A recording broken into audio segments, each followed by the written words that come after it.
Hello, so today we are learning the music steps for our book here. We are on page 11, and this is an example of how to play these short pieces of music, and applying the slur. Those curved lines you see here are slurs. Now, slur, or legato playing. Legato means to play smooth and connected. This is an example of articulation, which is a different style of playing on the piano. Now, here are two examples. I'm going to first play non-legato, which is just regular playing on the piano. Applying the 5-finger technique, here we go. Did you notice there were spaces, really tiny spaces in between each of these 5 notes? That's non-legato. Now let's practice staccato, which is noticeable breaks noticeable breaks in between. Short and attached is what they are.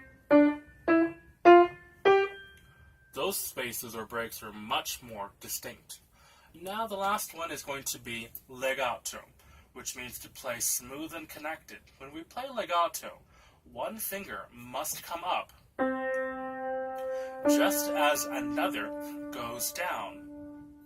Okay, so once this is down, immediately the next one goes down as this one comes up. Exactly after, without any spaces or breaks in the sound. Applying this to our 5-finger technique.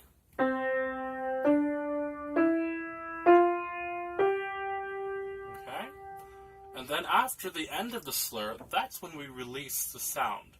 There's a break, but not too long, okay? Not adding a beat, simply a break in sound. The first step for learning our piece here is to clap and count the rhythm. So remember, at 4/4 time, there are 4 beats in each measure, and the quarter note gets the beat. Here we go. Counting up to 4 for each measure. 1, 2, 3, 4. 1, 2, 3, 4. 1, 2, 3, 4. 1, 2, 3, 4. 1, 2, 3, 4. 1, 2, 3, 4. 1, 2, 3, 4. 1, 2, 3, 4. 1, 2, 3, 4. Release.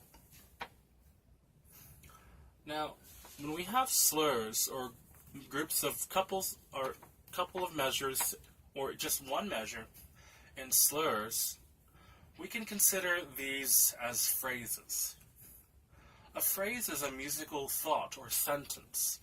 When we put all the phrases together, it makes a complete thought or sentence that we can understand. Okay? So now let's go ahead and learn step number 2, or step B, which is to clap and say the note name. Here we go. 1, 2, 3, 4. C, D, E, F, G, A, B, A, G, B, C, E, C, E, D, E, C, G, F, A, G, B, C, 2, 3, 4, release. Okay, it is now time to play and sing the note name.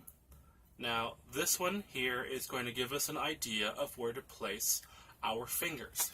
It is mostly in C position. Actually, it's entirely in C position for the right hand. C position means we place our thumb on C and the rest of the fingers follow to the right. For the left hand, it appears that we are in E position. Okay? So E position means the little finger is on E, and the rest of the fingers follow up to B. It's E position because on measure number 2, it says that we have to place our 4th finger on F. 4th finger on F, placing the rest of the fingers, it becomes E position. Okay? And C position up here. Let's go ahead and play and sing the notes, or the note names. 1, 2, 3, 4. C, D, E, F, G, A,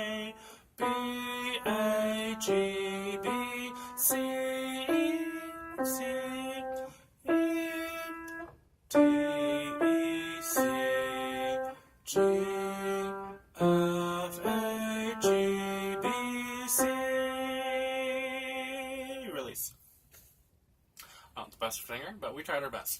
Okay, now it's time to go ahead and play this without saying anything at all. We want to play it silently, but we want to play it with our fingers. Here we go. 1, 2, 3, 4.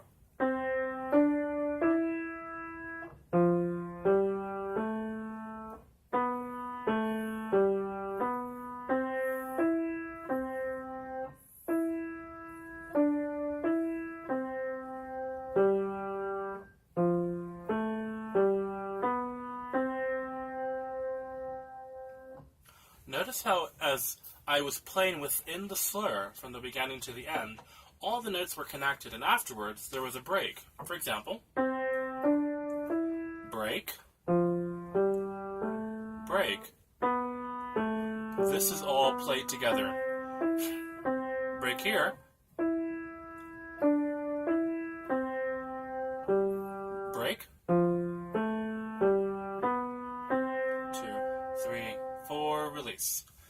Now this can be applied to every single other piece that we have. Remember, the slur connects these pieces together, and at the end of the slur we have a break, or we can also consider it a breath. Breathing in. Let's try another example. We're going to go ahead and go to page number 15. Number 5 is our example. Now this is a piece in 3/4 time.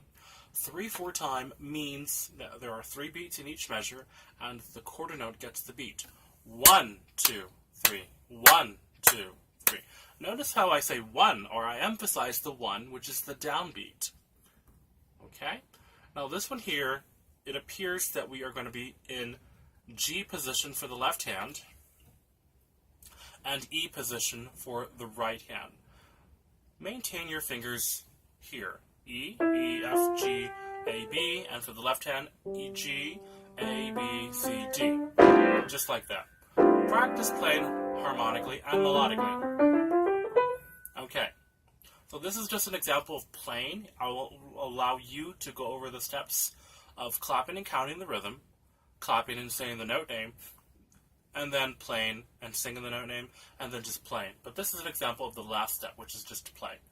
1, 2, 3.